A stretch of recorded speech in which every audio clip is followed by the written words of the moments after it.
Maintenant, on va s'intéresser à la liaison covalente. Donc, une liaison covalente, c'est lorsqu'on a un partage d'électrons. Mais pourquoi il y a un partage d'électrons? En gros, ça vient à la règle de l'octet. Donc, vous l'avez peut-être vu en 9e et 10e année. La règle de l'octet nous informe un peu sur quel va être le comportement des atomes en chimie.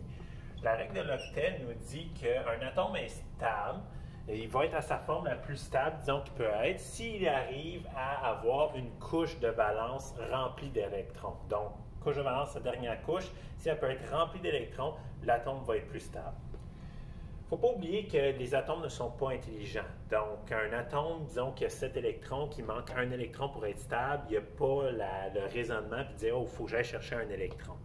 C'est plutôt que dans la nature, en chimie, en physique, on observe tout le temps ce qui est plus stable. Je vais vous donner un exemple avec l'énergie potentielle gravitationnelle. Donc, il y en a peut-être en physique qui ont vu que quand un objet est bas, un minimum d'énergie, plus on l'élève du sol, plus il gagne de l'énergie potentielle gravitationnelle. Donc, mon crayon ici a plus d'énergie qu'ici. En chimie, avoir plus d'énergie, tu es plus instable. Quand tu as peu d'énergie, tu es plus stable. Si je prends mon crayon et je le lâche, forcément, il va aller à son état le plus stable. C'est ce que vont faire les atomes.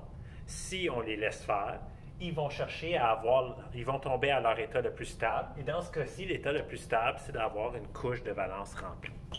Et certains éléments, surtout les non-métaux, vont arriver à faire ça en partageant des électrons.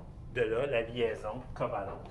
Donc ici, ce qui va sur le tiret, dans une liaison covalente, les atomes plutôt parviennent à compléter leur couche de valence en partageant des électrons. Okay. Là, aujourd'hui, je vais vous enseigner comment on va représenter ce partage d'électrons-là à l'aide de petits schémas. Okay.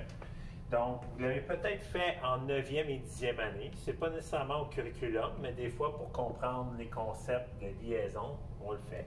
Okay. Vous allez commencer tout le temps avec une substance. Donc, ici, le méthanol. Donc, le méthanol, il y a un carbone, 4 hydrogènes, un oxygène. Donc, je vais commencer par dessiner les atomes. Moi, je vous suggère de tout le temps placer l'atome qui a le plus d'électrons célibataires au centre, parce que tu sais que c'est lui qui va faire le plus de liaisons.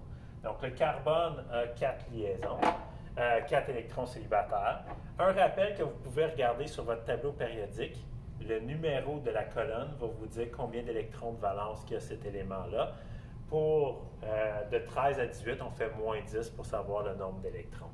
L'oxygène appartient à la colonne 16, donc ça veut dire qu'il va avoir 6 électrons de valence. Et l'hydrogène appartient à la colonne 1, donc va avoir 1 électron de valence. Donc, dans ces exercices-là, on cherche à faire des partages. Donc, un atome cherche à partager des électrons avec un autre atome, et quand ils vont faire ça, les deux vont pouvoir respecter la règle de l'octet. Donc, vous allez jouer un peu à former des couples. Vous êtes des matchmakers. Okay?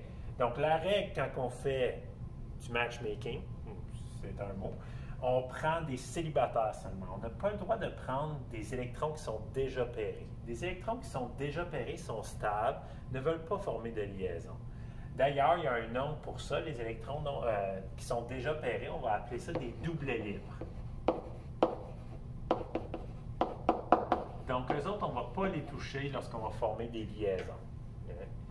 On va plutôt lier, faire des couples avec des électrons qui sont célibataires.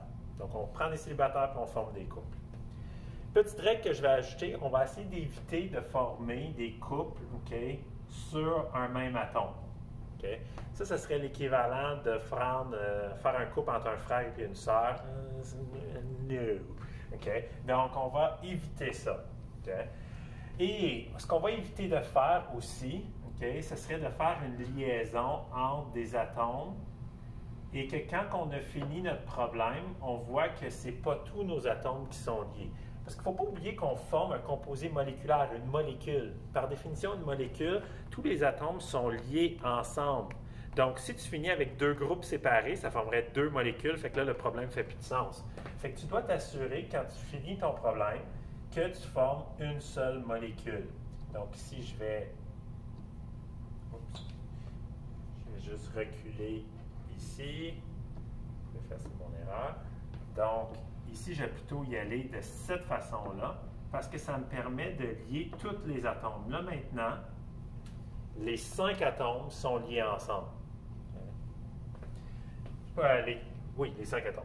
Maintenant, la prochaine étape. La prochaine étape, ça va être là qu'on va montrer la règle de l'octet. Donc, si tu le fais correctement, tu devrais voir que tous tes atomes ont soit 8 électrons de valence ou 2 électrons de valence si c'est l'hydrogène ou l'hélium, parce qu'ils ont seulement une couche électronique. Et le maximum dans la première couche, c'est 2 électrons. Donc, ici, on a notre carbone qui avait 4 électrons. Ici, il a fait une liaison avec l'oxygène. Fait que l'oxygène, je vais le mettre en proximité. Et je vais dessiner encore une fois les liaisons de l'oxygène. Ensuite, il faisait une liaison avec l'hydrogène en bas ici. Je l'ai fait comme ça. Il faisait une liaison avec l'hydrogène à gauche. Fait que je plaçais un hydrogène à gauche avec son électron. Il faisait une liaison avec l'hydrogène en haut. Puis là, je viens de remarquer quelque chose. J'avais tracé 3 hydrogènes, mais il y avait 4 hydrogènes ici. Fait qu'il me manquait un hydrogène.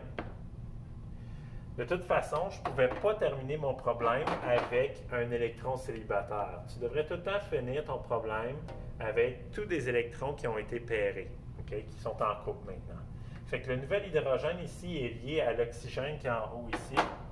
Fait que je vais le mettre une liaison ici entre ces deux. Désolé du dérangement, on demande à Brandon Gauthier de se présenter au secrétariat tout de suite. Merci. Là maintenant, avec cette étape-là, on peut voir la règle de l'octet s'appliquer, comme quoi que mes atomes sont stables. Ici, vous n'avez pas besoin de le faire avec votre surligneur, c'est juste pour moi vous le mettre en évidence. Que si on regarde le carbone, puis on regarde combien d'électrons maintenant qu'il y a autour de lui, il n'y a plus seulement 4 électrons, il est rendu avec 8 électrons autour de lui. À 8 électrons sur la deuxième couche, c'est une couche de valence remplie, puis l'atome est heureux. Okay? Même chose avec l'oxygène. L'oxygène, maintenant, est rendu avec 8 électrons autour de lui.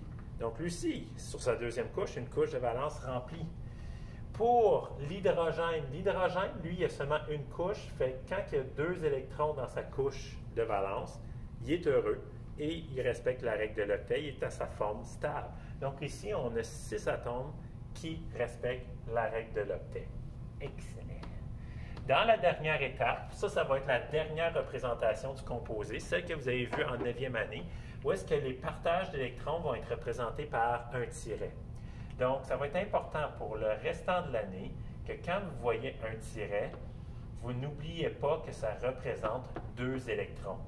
2 électrons qui ont été partagés, un provenant de l'atome à l'extrémité et l'autre de l'atome central. Maintenant, donc si vous comptez bien, à chaque fois que j'ai mis un tiret, ça représenterait 2 électrons. Là, il reste ces 2 électrons-là ici. Il y a 2 façons de faire. Vous pouvez soit représenter vos doublets libres comme ça ici, ou il y a des gens qui vont représenter la réponse avec les doublets libres de cette façon-là ici. Donc, je vais accepter l'une ou l'autre des réponses. Maintenant, je vais vous demander de faire la même chose avec l'ammoniac. La formaldéhyde et l'acétylène.